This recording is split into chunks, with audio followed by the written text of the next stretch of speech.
Hello student, आप सभी का फ्रेश नीट क्लासेस में स्वागत है। आज हम लोग बीजांड पर चर्चा करेंगे। मैं बीजांड पे डिटेल में बात नहीं करूंगा, मैं उन बिंदुओं पर यहाँ पे बात करूंगा जो आपके कंपटीशन एग्जाम में, नीट जैसे एग्जाम में सीधे क्वेश्चन बन के आ चुके हैं। पहले बात आती है बीजांड है क्या। सीधी बात है, बीजांड के नाम से ही स्पष्ट हो रहा है बीज का अंडा। बीज का अंडा, तो देखो क्या लिखा हुआ है। बीजांड एक अंडाकार संरचना होती है। मेरी बात सुनना बहुत ध्यान से।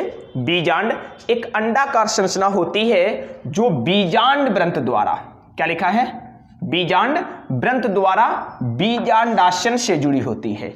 बीजांड एक अंडाकार संरचना होती है जो बीजांड ग्रंथ द्वारा बीजांडासन से जुड़ी होती है। आगे क्या लिखा हुआ है, बीजांड ग्रंथ से। अब देखो मेरी बात सुनना बहुत ध्यान से। बीजांड ग्रंथ से जिस स्थान पर जुड़ा होता है उसे हाइलम कहते हैं। क्या कहते हैं? हाइलम कहते हैं। बीजांड ग्रंथ से जिस स्थान पर जुड़ा होता है उसे हाइलम कहते हैं। क्या कहते हैं? हाइलम कहते हैं। अब बात आती है कि बीजांड के तो कई सारे भाग हैं। एनसीईआरटी के हिसाब से बात करूं तो वहां पे बीजांड के 9 भाग बताए गए हैं।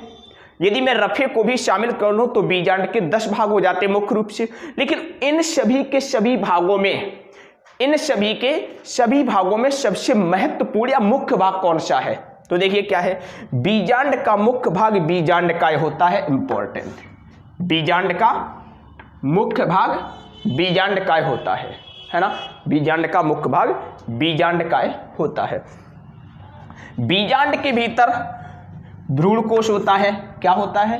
बीजांड के भीतर भ्रूणकोश होता है और भ्रूणकोश में मादा युग्मक, क्या है, मादा युग्मक अंडाणु पाया जाता है। मादा युग्मक बोल दीजिए या फिर अंडाणु बोल सकते हो आप लोग, ठीक है। तो बीजांड के भीतर भ्रूणकोश होता है और भ्रूणकोश के अंदर क्या होता है, मादा युग्मक या बीजांड अंडाणु होता है, ठीक है। इसके बाद ये 3 बिंदु भी समझते क्या है, वेरी वेरी इंपॉर्टेंट। आप लोगों ने देखा होगा जो बीजांड होता है मुख्यतः 2 आवरणों से आवृत होता है। बीजांड जो होता है वो मुख्यतः 2 आवरण से आवृत होता है। लेकिन कई बार क्या होता है कि बीजांड के ऊपर 2 आवरण भी होते हैं और बीजांड के ऊपर 1 आवरण भी होता है। मेरी बात सुनना बहुत ध्यान से। बीजांड पर 2 आवरण भी होते हैं और 1 आवरण भी होता है। तो जिस बीजांड पर 2 आवरण होते हैं उसे बोलते हैं यूनिटैगमिक। क्या बोलते हैं? यूनिटैगमिक कहते हैं। और जिस बीजांड के पास 2 आवरण होते हैं, बीजावरण होता है ना, उसे बोलते हैं बाइटैगमिक। जिस बीजांड के पास 2 बीजावरण होते हैं उसे बोलते हैं बाइटैगमिक बोलते हैं। क्या बोलते हैं? बाइटैगमिक बोलते हैं।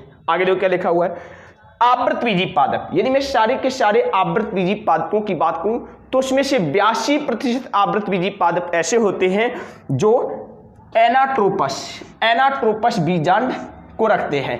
किसको रखते हैं? एनाट्रोपस बीजांड को रखते हैं। और एनाट्रोपस बीजांड की खास बात है कि 180 अंश के कोण पर घुमा होता है। एनाट्रोपस बीजांड जो होता है वो 180 अंश के कोण पर घुमा होता है। वेरी वेरी इंपॉर्टेंट है ना। अब बात आती है कि सर ठीक है, ये हमको सारी की सारी इंफॉर्मेशन ज्ञात हो चुकी है, किंतु बीजांड के कार्य क्या हैं? बीजांड के कार्य क्या हैं? तो देख लीजिए, वेरी वेरी इंपॉर्टेंट। बीजांड के कार्य यानी गुरु बीजाणुधानी के कार्य क्या है? पहला कार्य है बीज का उत्पादन करना। पहला कार्य क्या है? बीजांड का एक कार्य तो ये हो गया बीज का उत्पादन करना। दूसरा कार्य क्या है? मादा युग्मक कोशिकाओं का उत्पादन। विवाद ध्यान सुनना, मादा युग्मक कोशिकाओं का उत्पादन और भंडारण करना। मादा युग्मक कोशिकाओं का उत्पादन व भंडारण करना। और तीसरा और अंतिम कार्य है बीज का आवरण बनाना, है ना। जो बीजावरण होते हैं वही आगे चलकर बीज का आवरण बनाते हैं। पढ़ते रहिए। आप लोग चैनल को सब्सक्राइब कीजिए, लाइक कीजिए, शेयर कीजिए। धन्यवाद।